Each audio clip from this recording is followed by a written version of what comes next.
Assalamualaikum warahmatullahi wabarakatuh. Perkenalkan teman-teman semua, nama saya Kia Rosel dengan NIM 2411141010. Saya berasal dari Prodi D4 Bisnis Digital kelas 2A.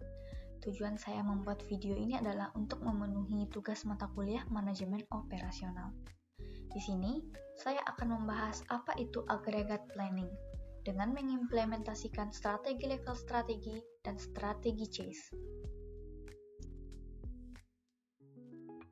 Nah, teman-teman sendiri apakah tahu apa itu aggregate planning? Jadi, aggregate planning adalah proses perencanaan produksi jangka menengah 3-18 bulan dalam perusahaan untuk menentukan jumlah produksi, tenaga kerja, dan persediaan secara agregat guna memenuhi permintaan pelanggan dengan biaya minimum. Apa itu tujuan aggregate planning? Yang pertama itu ada memastikan permintaan terpenuhi tepat waktu. Yang kedua, mengatur kapasitas produksi agar efisien. Yang ketiga, menekan biaya persediaan tenaga kerja dan produksi. Yang keempat, meminimalkan ketidakstabilan tenaga kerja atau turnover atau PHK. Yang kelima, meningkatkan kualitas perencanaan operasional. Nah, yang pertama itu ada level strategi. Level strategi adalah strategi perencanaan agregat yang menjaga tingkat produksi tetap stabil meskipun permintaan berubah-ubah. Dalam pendekatan ini, jumlah tenaga kerja dipertahankan tetap sehingga produksi per periode juga cenderung konstan. Ketika permintaan tinggi, perusahaan akan mengandalkan persediaan atau lembur untuk memenuhi kebutuhan pasar. Sedangkan permintaan rendah, persediaan akan ditumpuk untuk digunakan di kemudian hari. Strategi ini memberikan stabilitas terhadap proses produksi serta tenaga kerja, menjaga moral pekerja tetap baik, dan mengurangi frekuensi perubahan kapasitas. Namun, strategi level memiliki kelemahan yaitu potensi penumpukan persediaan yang dapat menimbulkan biaya penyimpanan yang lebih besar. Strategi ini lebih sesuai untuk perusahaan dengan permintaan relatif stabil dan ketika biaya perubahan tenaga kerja cukup mahal. Oke, selanjutnya itu ada strategi chase, yaitu strategi chase adalah pendekatan perencanaan agregat yang menyesuaikan tingkat produksi dan jumlah tenaga kerja secara langsung mengikuti fluktuasi permintaan di setiap periode. Artinya, saat permintaan meningkat, perusahaan akan menambah produksi melalui perekrutan atau lembur.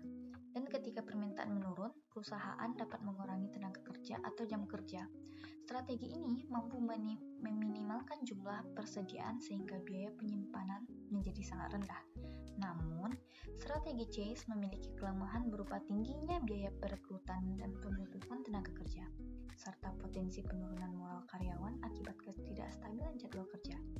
Strategi ini umumnya cocok digunakan pada perusahaan dengan produk yang mudah diproduksi dengan cepat dan permintaan yang sangat fluktuatif. Nah, di sini seperti yang bisa kita lihat, ada contoh soal, yaitu adalah studi kasus perencanaan agregat atau aggregate planning, manajemen operasional PT Tekno Rakitan. Nah, di soal ini, PT Tekno Rakitan adalah perusahaan perakitan elektronik yang menghadapi fluktuasi permintaan pasar untuk 6 bulan ke depan, yaitu dari bulan Januari sampai Juni. Perusahaan memiliki 20 tenaga kerja tetap dengan kapasitas produksi terbatas. Manajemen ingin menentukan strategi produksi yang paling efisien atau biaya minimum untuk memenuhi permintaan tersebut. Nah, kita masuk ke pertanyaannya. Yang A itu ada tentukan total biaya produksi menggunakan strategi A atau level strategi dengan bantuan si solver.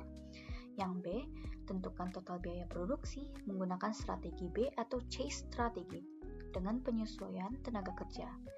Yang C, bandingkan kedua strategi tersebut dan tentukan mana yang lebih efisien atau biayanya yang paling rendah.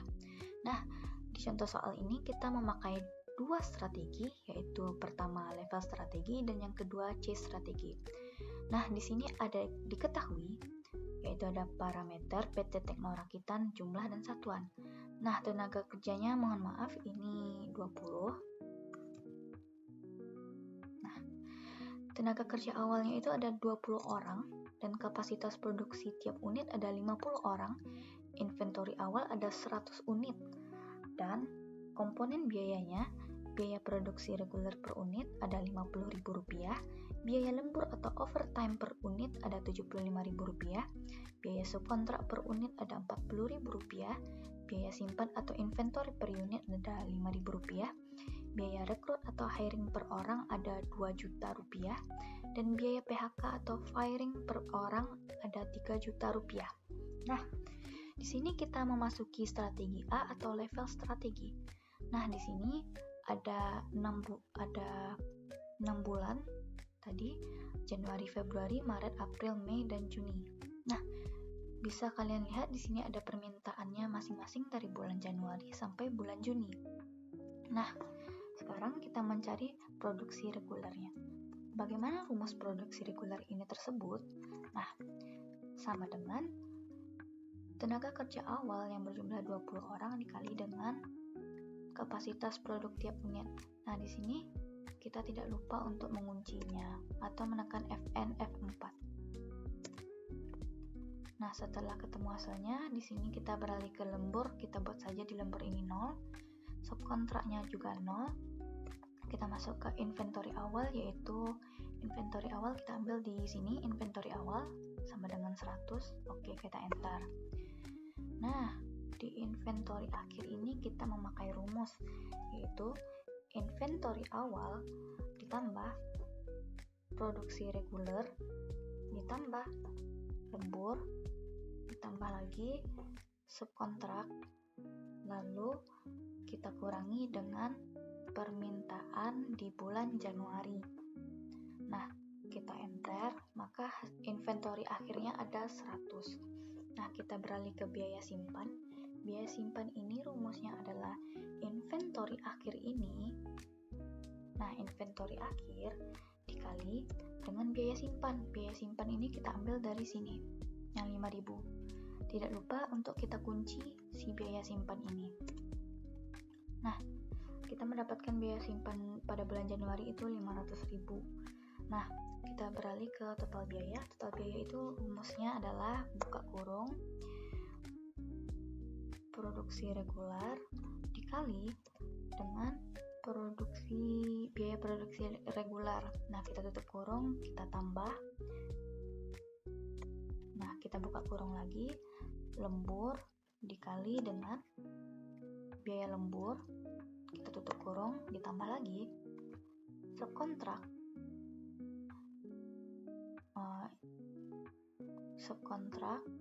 Nah, di sini kita memberi tanda kurung. Nah, subkontrak dikali dengan biaya subkontrak. Yang ini 40.000. Nah, kita tutup kurung dan terakhir kita tambah dengan biaya simpan. Biaya simpannya kita ambil yang bagian sini. Nah, tidak lupa untuk kita kunci bagian biaya-biayanya tadi supaya hasilnya tidak melenceng.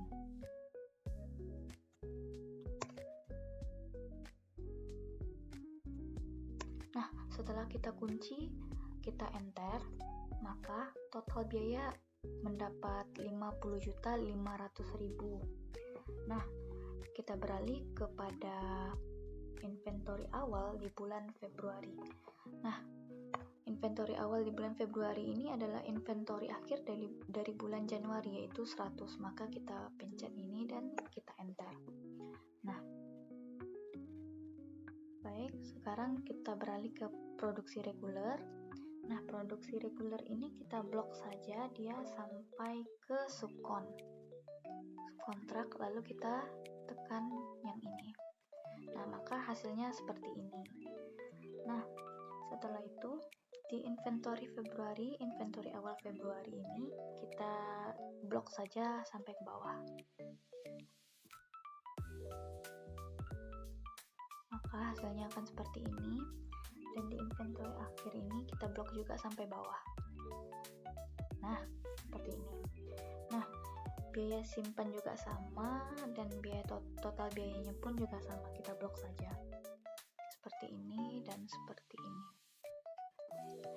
Nah, setelah mendapatkan hasil seperti ini, kita mencari total biaya produksi reguler atau hasil perhitungan dari poin A ini kita cari masing-masing. Nah, rumusnya bagaimana? Yaitu adalah sum. Nah, total biaya produksi reguler, berarti produksi reguler ini kita blok dari atas sampai bawah, kita tutup kurung dikali dengan biaya produksi reguler yang 50.000. Nah, jangan lupa kita kunci. Oke, sama juga rumusnya dengan total biaya produksi reguler. Total biaya lembur, mari kita blok dari atas sampai bawah, tutup kurung, dan dikali dengan biaya lembur yang mana ini? 75.000. Tidak lupa juga kita kunci. Nah, kosong. Dan di sini juga kita tambah sum. Oke, subkontrak, kita ambil yang subkontrak. Kita tutup kurung dan dikali subkontrak 40.000 per unit. Oke. Ini tidak lupa kita kunci lagi. Oke, juga sama kita sum total biaya simpan atau inventory. Nah, kita ambil dari biaya simpan ini, kita blok dari atas sampai bawah. Oke, dan kita enter 13 juta. Nah, dan total biaya strategi A ini yaitu adalah sum, kita blok dari total biaya produksi reguler hingga si total biaya simpan atau inventory. Nah, kita tutup kurung, maka hasilnya 287 juta. Nah, ini belum kita solver yang lembur dan subkontrak, maka dari itu kita akan mensolver dulu si lembur dan subkontrak ini. Kita menekan data dan kita menekan solver. Oke, di sini set objektifnya bisa kita pilih dengan total biaya strategi A tadi yang 287 juta. Nah, di sini karena soalnya minta minimum atau minimal, maka kita memilih min. Nah, by charging variable sales ini kita blok lembur sampai dengan subkontrak. Dari lembur hingga subkontrak kita blok. Oke. Nah, kita add. Nah, jadi yang pertama itu adalah blok inventory akhir dari awal sampai akhir. Lalu ini kita ubah menjadi sama besar, ini 0. Oke, kita add. Lalu setelah itu kita blok subkontraknya. Nah, ini kecil sama sudah benar, dan ini kita masukkan 50. Ini tergantung soal ya. Nah, yang terakhir itu kita blok lembur dan subkon. Kita blok lembur dan subkon. Nah, sudah. Di sini kita ubah menjadi besar sama, dan di sini 0. Oke. Kita oke kan? Sehingga ini subject to the constraint-nya ada 3. Nah, setelah itu kita pastikan select a solving methodnya itu simplex LP. Kalau sudah, kita tekan saja si solve. Oke, kita tekan oke.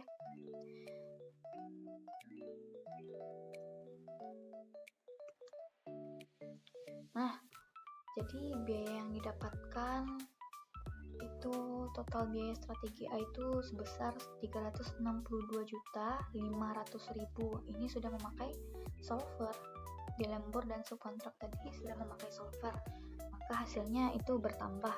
Nah, biayanya itu menjadi 362.500.000. Oke, ini untuk materi atau strategi A. Sekarang kita beralih ke strategi B.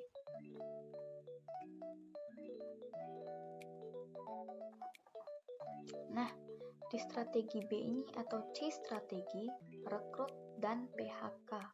Di sini ada 6 bulan juga, Januari, Februari sampai Juni. Nah, ini permintaannya sama dengan permintaan yang di atas.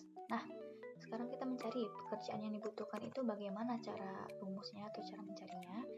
Nah, yaitu sama dengan permintaan di bulan Januari kita bagi dengan kapasitas produksi tiap unit. Nah, tidak lupa kapasitasnya itu kita kunci. Nah, sehingga mendapatkan 20, kita beralih ke pekerja awal. Pekerja awal itu tenaga kerja awal, berarti kita ambil yang bagian sini, tenaga kerja awal. Nah, oke, kita kunci.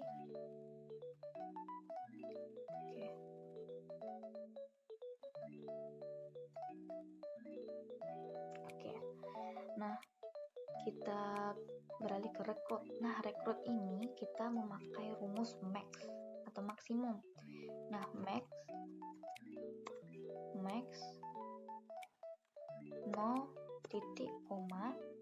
Nah, 0 titik koma berarti kalau rekrut itu pekerja awal dikurang dengan pekerja yang dibutuhkan. Berarti pekerja awal dikurang dengan pekerja yang dibutuhkan. Kita tutup kurung. Oke. Nah, PHK ini kebalikannya teman-teman. Jadi max 0. Oke.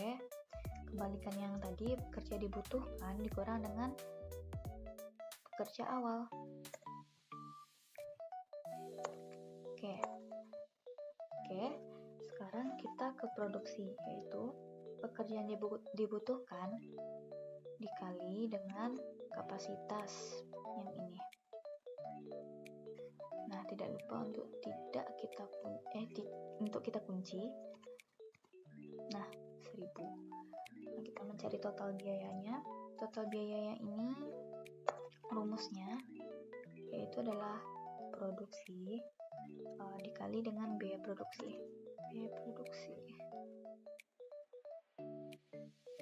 Yang ini. Oke, terus kita tambah buka kurung, lalu rekrut dikali dengan biaya rekrut. Oke, tambah PHK dikali dengan biaya PHK.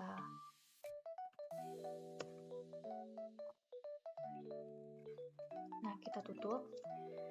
Nah, tidak lupa juga untuk per biayanya itu kita kunci seperti sebelum-sebelumnya.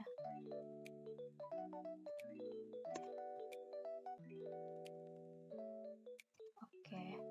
Nah, kita enter. Maka hasil total biayanya ada 50.000. Nah, kita beralih ke pekerja awal di bulan Februari. Pekerja awal itu di bulan Februari itu pekerja yang dibutuhkan di bulan Januari, berarti kita ambil datanya dari sini 20. Nah, setelah itu pekerja yang dibutuhkan kita blok saja ini sampai bawah. Nah, ini. Lalu setelah itu pekerja awal kita blok dari si bulan Februari, kita blok sampai bawah. Oke. Lalu rekrut ini tinggal kita blok saja, rekrut sampai ke total biaya. Nah, setelah kita blok ke total biaya, maka kita klik 2 kali. Maka hasilnya sudah terisi, sudah dapat hasilnya. Hasilnya segini. Nah, setelah dapat hasil, di sini di strategi B atau C strategi ini kita tidak menggunakan solver ya teman-teman, karena di soalnya tidak menggunakan solver, tidak membutuhkan solver gitu.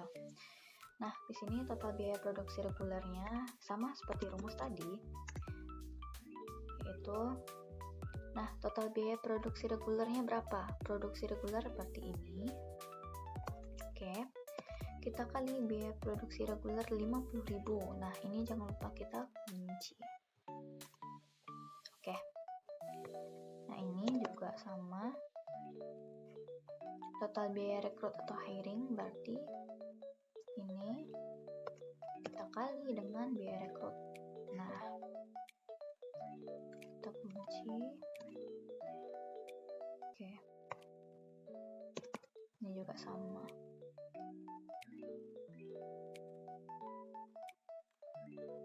Biaya PHK berarti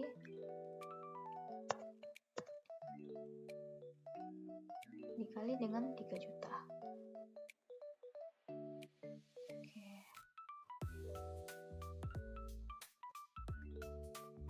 Oke, untuk yang terakhir kita jumlahkan saja dari total biaya produksi reguler ke total biaya PHK atau firing. Oke, kita blok saja. Nah, maka hasil yang kita dapatkan itu 490 juta ribu. Nah, ini perbedaan strategi A dengan strategi B. Strategi A kita bisa melihat kalau total biaya strategi A itu lebih kecil dibandingkan total biaya strategi B. Total strategi biaya A itu 362.500.000, sedangkan total biaya strategi B itu 490 juta ribu. Nah, lalu kita masuk ke poin C, yaitu kesimpulan. Nah, yang pertama itu ada strategi A atau level strategi. Strategi A itu memiliki total biaya yang lebih rendah, yaitu strategi A menjaga jumlah tenaga kerja tetap sehingga tidak memerlukan biaya rekrut maupun PHK. Walaupun ada biaya lembur dan penyimpanan, total biayanya hanya 362.500.000. Sehingga secara keseluruhan lebih hemat. Stabilitas tenaga kerja juga membantu menjaga kelancaran produksi tanpa perubahan besar setiap bulan.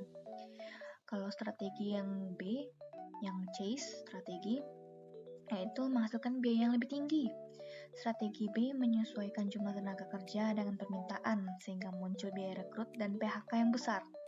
Total biayanya mencapai 490 juta, terutama karena seringnya perubahan tenaga kerja. Meskipun tidak ada biaya simpan, biaya tambahan lain membuat strategi ini kurang efisien. Nah, jadi strategi A lah yang lebih efisien untuk perusahaan. Dengan selisih biaya sekitar 127.500.000, strategi A ini terbukti lebih ekonomis dan stabil dibandingkan strategi B.